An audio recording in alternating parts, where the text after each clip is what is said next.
बिस्मिल्लाहिर्रहमानिर्रहीम। अस्सलामुअलैकुम नाज़रीन, ताज 92 न्यूज़ के साथ मैं हूं नाइला भट्टी। नजर डालते हैं आज की खबरों पर। कराची डिस्ट्रिक्ट मलीर उशरो ज़कात कमेटी के नौ मुकर्रर चेयरमैन खमीसु खान उर्फ के मेमन ने मरकजी ऑफिस दाऊद चुरंगी पहुंचकर अपने ओहदे का चार्ज संभाल लिया। नौ मुकर्रर चेयरमैन के मेमन ने स्टाफ मेंबरान से मुलाकात करके उनसे इदारे में काम करने वाले और मुस्तहकीन की लिस्ट तलब कर ली। के मेमन ने कहा कि इदारे में काम करने वाले तमाम मुलाजमीन से ड्यूटी लेने समेत दीगर इकदाम किए जाएंगे। उन्होंने कहा कि 4000 से ज़ायद मुस्तहकीन अफराद को इस वक्त ज़कात दी जा रही है, जिनकी लिस्टें तलब करके खुद तहकीकात करूँगा ताकि कोई हकदार महरूम न रह सके।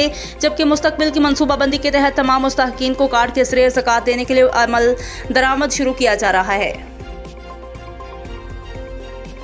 स्क्रबर लाए हैं आपके लिए, इंतहाई जबरदस्त प्रोडक्ट है, पूरे पाकिस्तान में डिलीवरी है, ये वॉशेबल है, ये रीयूजेबल है, इंतहाई जबरदस्त झाग बनाता है और बदन के किसी भी हिस्से पर हाथ नहीं पहुंचता तो ये वहाँ की सफाई भी करता है।